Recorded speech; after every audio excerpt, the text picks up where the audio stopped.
अब इधर पैदल नहीं चला जा रहा है बुढ़ापे में पंडित जी पे, तो सोचा चलो आराम ही कर ले तब आगे बढ़ेंगे। वहीं पास में देखा एक बड़ा सुंदर बगीचा है,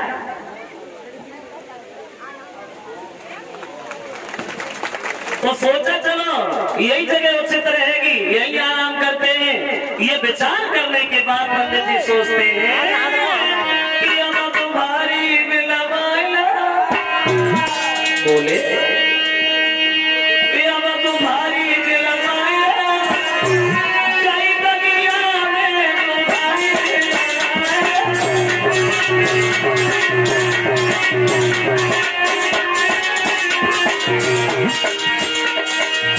विचार आ रहे हैं।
चला गया। चिट्ठी लाने वाले पंडित जी आसन लगाया, लेट गए, थोड़ी देर बाद सोए गए, पहुंच गई चिट्ठी। अब बुढ़ापे में पंडित जी से पैदल नहीं चला गया। और एक बात तो है, जरा ध्यान देना, बुढ़ापे में पैदल ही नहीं बल्कि बुढ़ापे में तो कुछ होता ही नहीं है। शरीर काम करना छोड़ देता है, इंद्रियां शिथिल पड़ जाती हैं, और बुढ़ापे में सब नफरत भी करने लगते हैं, सब धोखा भी दे जाते हैं। हितकारी, व्यवहारी, परिवारी, रिश्तेदारी, घरवारी सब भूल जाते हैं।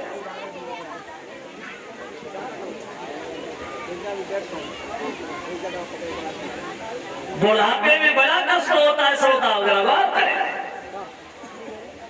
एक कवि ये कहता है, देख के जवानी को इतना इठलावे मती, देख के जवानी को इतना इठलावे मती कि आएगो बुढ़ापो तो साले पड़ जाएंगे।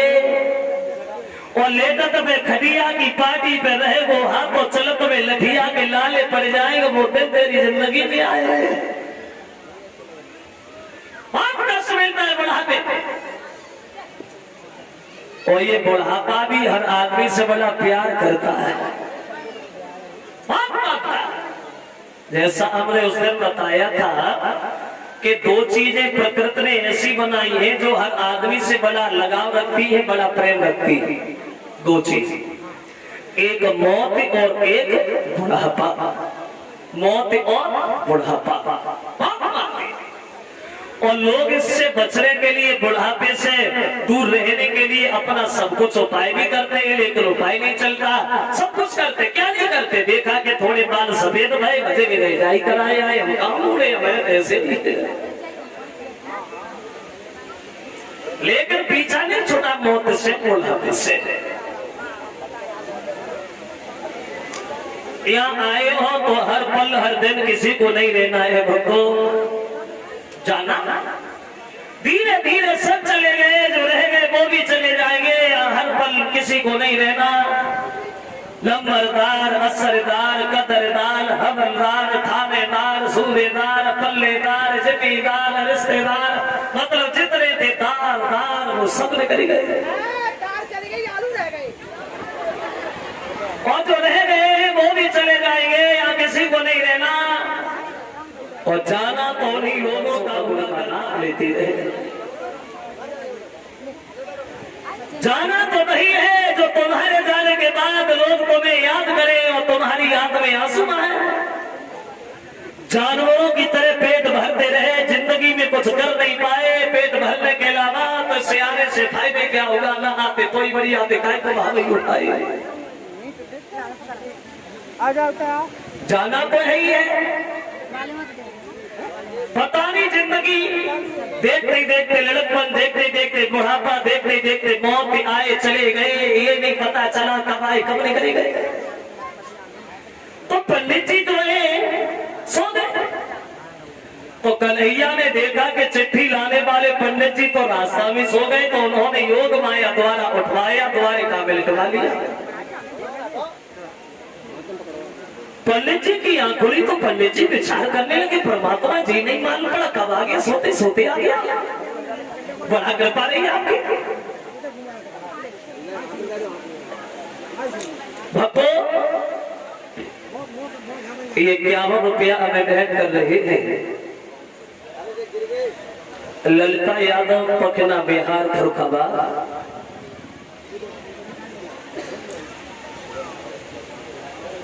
और ललिता यादव जी की तरफ से 51 रुपया लिखा है भजन के बारे में।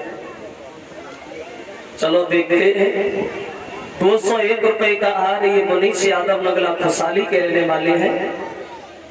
100 रुपया सत्य प्रकाश BRC प्रधान, ये पहाड़पुर के रहने वाले हैं। 1251 रुपए का हार 100 रुपया हमारे सभी साथियों को भेंट किए हैं। ये हमारे श्रीमान सुनील यादव फौजी, जो राम भरोसे लाल यादव, ये सी नगला खुशाली के रहने वाले हैं, जो हमारे कथा मालिक हैं, जिन्होंने हमें बुलाया है, जिनके सौजन्य से हमारा आना होगा, आप सब लोगों के दर्शन होंगे। और सुनील भैया फौजी की तरफ से राम भरोसे लाल जी, ये 1251 रुपए का हार 100 रुपया और 5 वस्त्र और 1 मुकुट और एक सभी साथियों के लिए।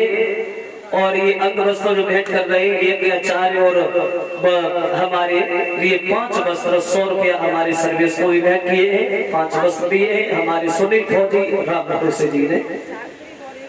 ये 50 रुपया हमें भेंट कर रहे हैं ये श्रीमान रामवीर सिंह डीलर साहब, बेचे लाल सिंह। 50 रुपया ये पहाड़पुर के रहने वाले हैं।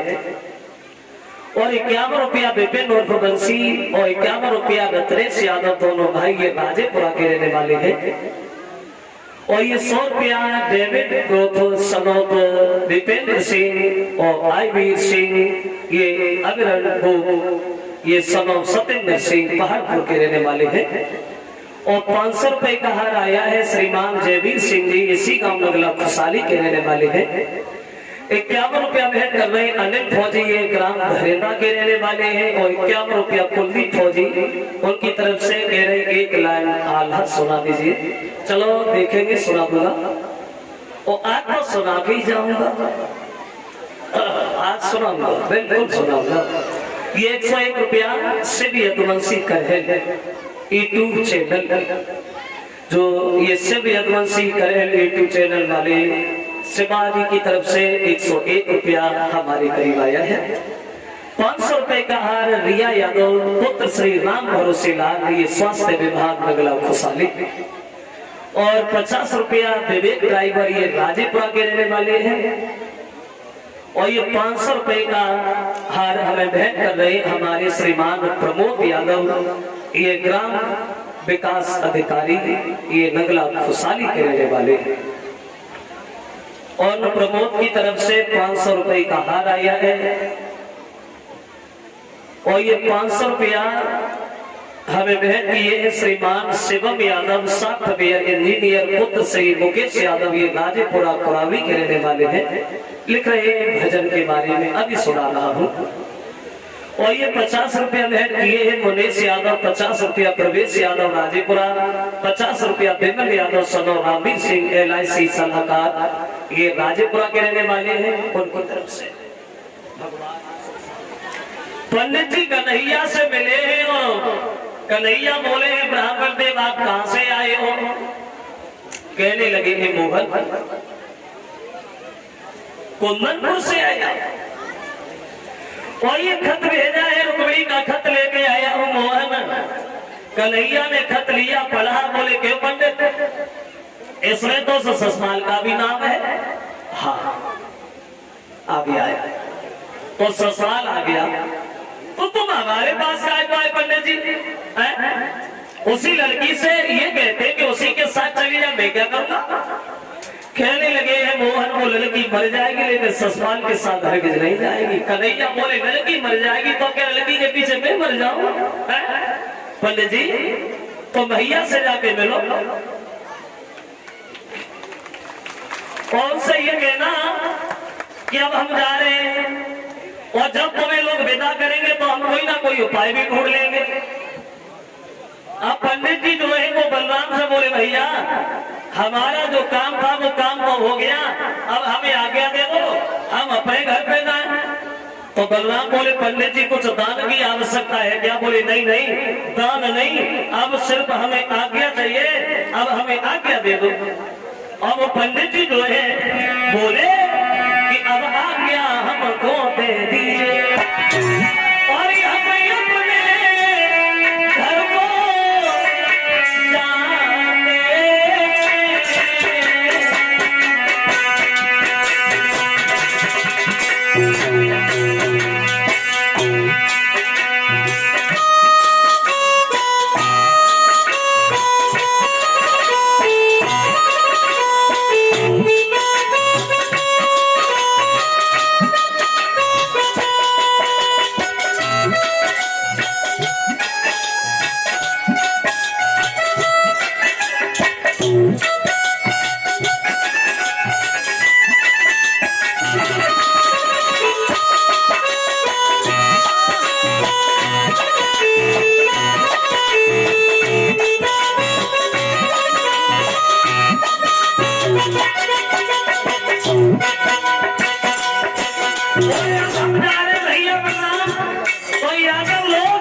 पंडित जी को विदाई नहीं लगे और पंडित जी कहते हैं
अब हम जा रहे तो सब यादें शायद कर दिया। तो पंडित जी जो है वो बहुत तेज हाँफना खांसना शुरू हो गए वहां गणपत जी पे बैठे।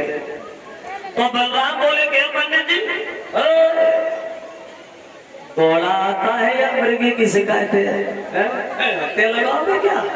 कन्हैया बोले भैया बुढ़ापा है, अगर आपकी आज्ञा हो तो पंडित जी को मतलब थोड़ी दूर मतलब छोड़िया लेकिन रुकना नहीं, रास्ता में जल्दी आना। और रथ में बिठाया भगवान चले कुंदनपुर से, गांव से बाहर एक मंदिर पर खड़ा कर लिया भगवान और पूछ लगे कि पंडित जी ये फौजी किन की है? ससुराल की। इसका मतलब ये है ससुराल पूरी तैयारी से आया और मैं अकेला आया, मैं नहीं लड़ूंगा, मैं तो गया। क्या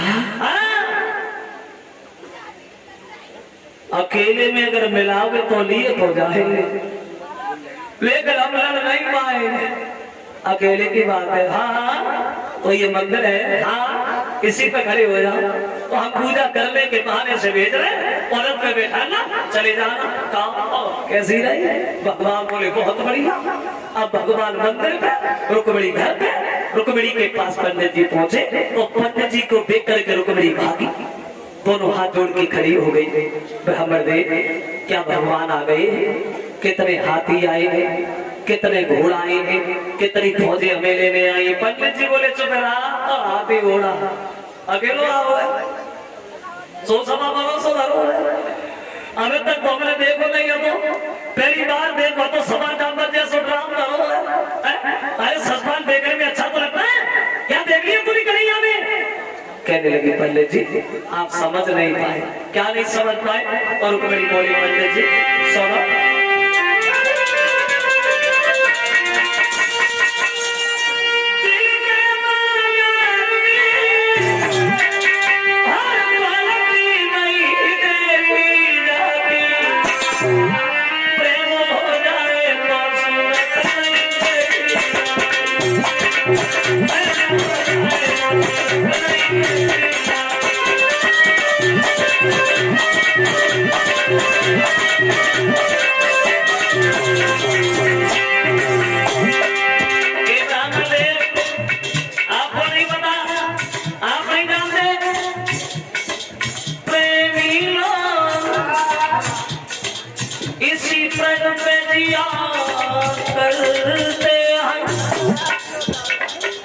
प्रेम के नाम पर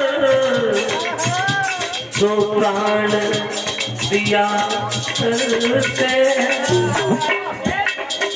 क्या बुरा करते जो प्रेम में दिल देते अपने प्रेमी को भला क्या न दिया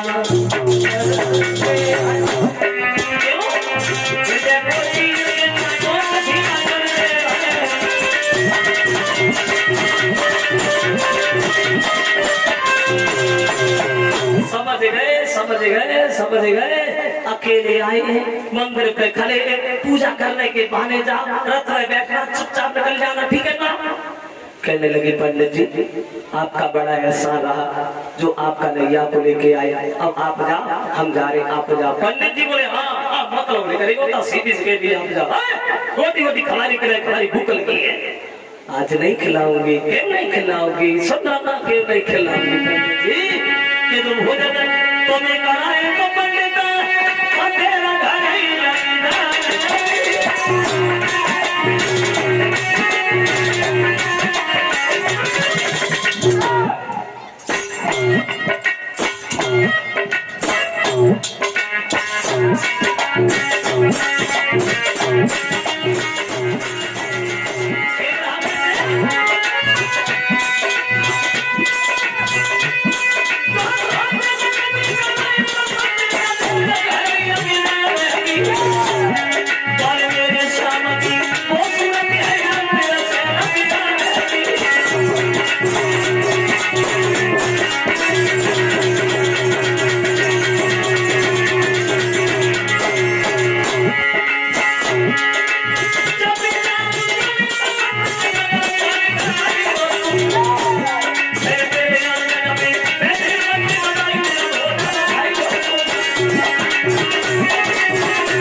इंतजार करते करते चले गए तो हम तो कहीं के नहीं रहेंगे। भैया ना वही भोजन कराऊंगी।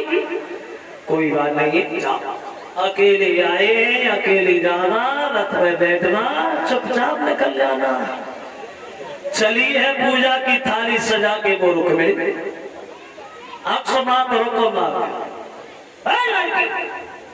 कहाँ जा रही हो? जब आप भैया मंदिर जा रही हूँ पूजा करने, अकेली ले जा।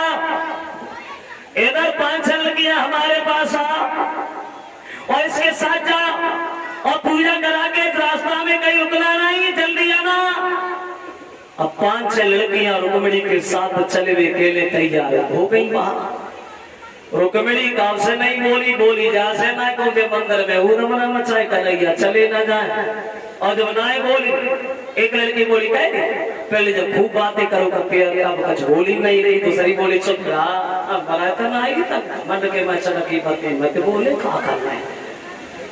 जो 5-6 लड़कियां तो वही देखी भगवान सोचने लगे, बारे पंडित हमने एक बुलाई उनने लाइन लगाई। अब जाने जय समझ में नहीं आ रही कि रुक्मिणी कौन सी है। जय बात रुक्मिणी सोचने लगी कहीं हमारे धोखे का तो सारी घोड़ा धर ले जाओ। अब जोर से हाथ में कंगन बंद हो रहे, भाई हाथ उठाओ और बोली में जे फौज की है ससुराल की, जो हाथ और कंगन देखो समझ गए यही है, इन्हीं की शादी है। ये सारा दिया पास लाए इधर आप। रुक्मिणी आगे बढ़ी और पूछने लगी, आपके सर पे क्या है? मोर को मुकुट और ये कमर में बंसी बजाते हो? हाँ हाँ बजा दीजिए। नहीं बजाऊंगा। क्यों? बोले जो आज हमने बजाई बसुरिया, जे चार और दुश्मन लगे सब टूट रहे बसुरिया और बिना मतलब के काम हम नहीं करेंगे। बोले तो दिखाई दे। अब कन्हैया ने बंसी नीचे लटकाई, रुक्मिणी ने हाथ ऊपर किया, भगवान ने बंसी झोरी में डाली, रुक्मिणी का हाथ पकड़ा, उठा के रथ में बिठा लिया, रथ लेके चल दिए। जो रथ चल तो वो देखो वे संग की बिटनियां बाजी गिरती जाए बजती जाए पछाड़ खा के आगे रुक्म आ गया। रुक्मिणी कहाँ है? कहने लगी भैया तुमने मंदिर में भेजा था ना, अब पता नहीं कौन खड़ा था। रुक्मिणी का हाथ पकड़ा, उठा के रथ में बैठा लिया, ले गया। दूसरी बोली ले तो ठीक करेगा। हम तो जब सोचे कि मरे जाता कि पता ना कब की सल्ले बने मैं तू माना खानी ना करी बोली कर बैठे चुप जा। कौन वाला जानता मेरी बहन को ले जाने वाला कौन है? एक ये बात किसी के कानों का भनक नहीं बननी चाहिए। अब अभी गए तो अभी आए, कह दिया चारों तरफ से। चिल्लाने लगा, दही माखन को लूट लूट के खाने वाले वाला, ये औरतों को चुराने का धंधा कब से शुरू कर दिया तूने? कन्हैया बोले लड़ेगा? बोले हाँ, तड़फड़ के मारूंगा, देखने वालों का कलेजा हिल जाएगा, समझ जाएंगे दुनिया के लोग रुक्मिणी का हल करने का नतीजा क्या होगा। अरे रथ से लीजिए।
जब रुक्म के छाती पे बन बैठे तो रुक्मिणी ने हाथ पकड़ लिया, बोली महाराज मेरे भैया को ना मारो, अगर मेरा भैया मर गया मोहन तो हमारी साथ की सहेलियां हमें जिंदगी में जीने नहीं देगी, ताहने मारेंगी।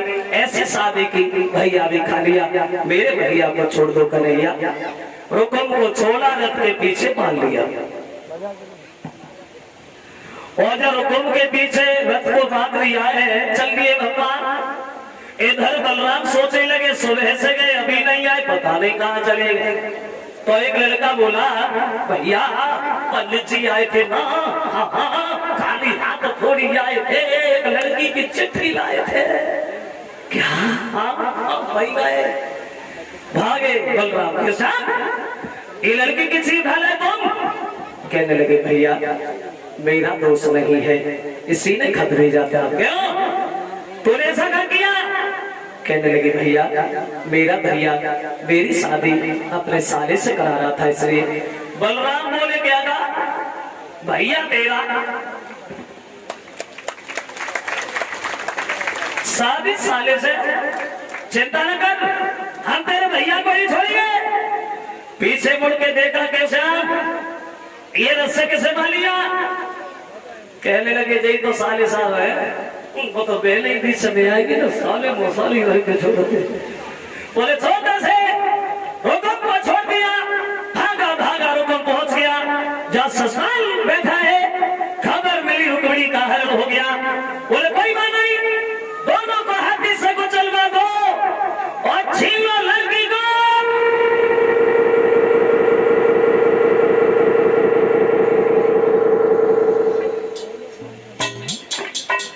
बलराम बोले श्याम रुकमणी को अकेला छोड़ करके लड़ने न जाना, ये ससुराल की फौज हमारे लिए ज्यादा नहीं।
ससुराल की सारी फौज नष्ट हो गई। वहां पीठ दिखा के भाग गया और ये रुकम जो है वो शर्म के कारण घर नहीं गया। खबर मिली भीष्म को कन्हैया हमारी बेटी ले गई तो बड़ी खुश हुई। बड़ा विध विधान के साथ अपनी बेटी की शादी कर रहे हैं। शादी तो कन्हैया की हो रही है, महिला गीत गा रही हो, गीत गाते गाते दीना घूम गया, भगवान को गालियां देने लगे। गारी क्षमा करें, वैसे गारी वाली परंपरा तो आज भी हमारे यहाँ चल रही है। जब शादी होती है तो औरतें गाली गाती है, गाली वाली परंपरा तो चल रही है। मगर पहले ऐसी गाली नहीं गाई जाती थी जैसे आजकल गाली गाई जाती है। हो सकते पहले थी पढ़ लिखी औरतें ना हुए, अब पढ़े लिखे लोग हैं, कहां से पढ़ी लिखी गाली देती है। कथा भागवत में इनसे कहो कीर्तन बोलो तो कोई नहीं बोलती क्योंकि शर्म लगती है। और जे काम को तेज ताई होए फिर देखो झटकाए लगे। गाली दे रही है और गाली देती थी भगवान से। वो लड़कियां बोली है मोहन, अरे मोहन